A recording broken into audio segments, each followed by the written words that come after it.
Hello viewers, I'm currently blocking the view to one of London's most famous lookout spots, namely east of Tower Bridge. However, you and I were a little bit extra, so just shooting a picture of this beautiful view doesn't really cut it for us. So let's try and shoot it across a variety of different types of film instead. Here's 8mm film, 16mm film, 35mm film, and even Ultra Panavision 65mm film. We can also try different types of film stocks. How about some Cinestill 800T, Ilford HP5, or why not some classic Portra 400? Alright, some of you must have already gotten it. I don't have 7 cameras available to me, and in fact all of those shots were taken on my trusty GH5.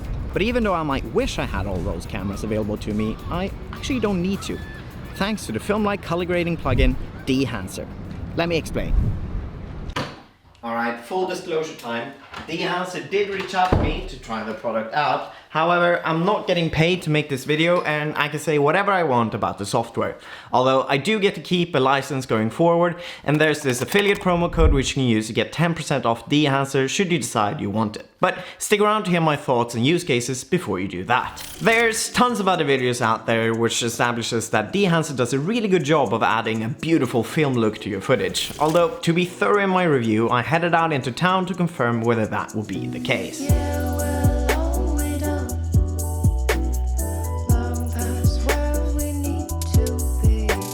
And surprise, surprise, if you want that lovely creamy film look with exact controls over the type of films you want to use, how much grain the footage should have, whether your highlights should bloom more than a field of tulips, or add enough halations to light up your scene like a Christmas tree, Dehancer does that, and it does it great. So Dehancer is great and gives you as much control as you could possibly wish for out of a film emulation plugin. End of the video then.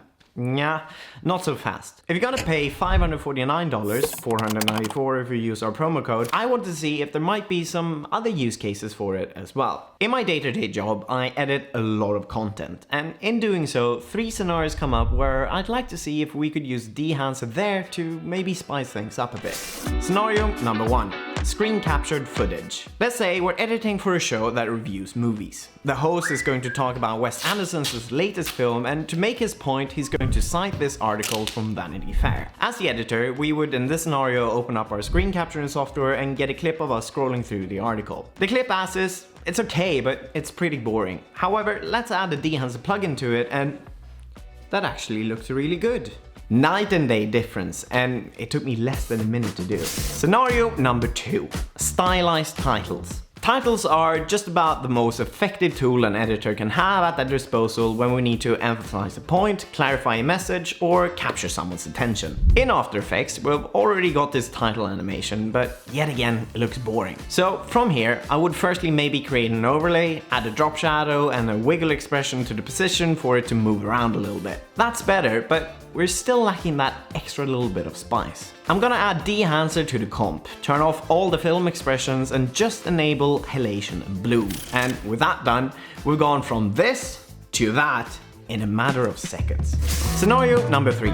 3D renders. A couple of months back, I started learning the 3D software Blender for a recent production that we launched called Subtext. There, we're telling stories from within the movie industry, and in case you'd like to check out the first episode, I'll leave a link to it down in the description. Anyway, here's the scene I made for the title animation, and when it's all rendered out, it looks like this. It's okay, but let's see what happens when we add Dehancer to the rendered footage. Wow. It's really crazy because you can dial it in as subtly as you want, or you can really crank it, but it really makes it look that much better. Alright, conclusion time. When Dehancer first reached out to me to try the product, I didn't think that I was going to be using it that much, because with the main things I do, edit different types of content, animating titles, and now even doing some 3D renders, it isn't really part of what Dehancer is meant to do. But in the past month that I've had access to it, I can safely say that I've used it in every single project that I've done, and that should really speak to the versatility of the plugin. So, should you get it?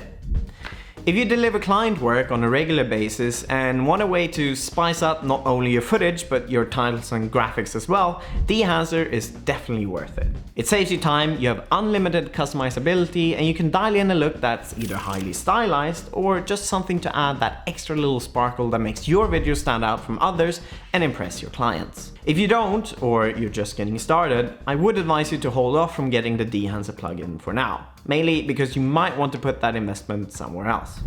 Thank you to Dehancer for letting me try out their plugin, and thank you for watching this video. Until next time, goodbye.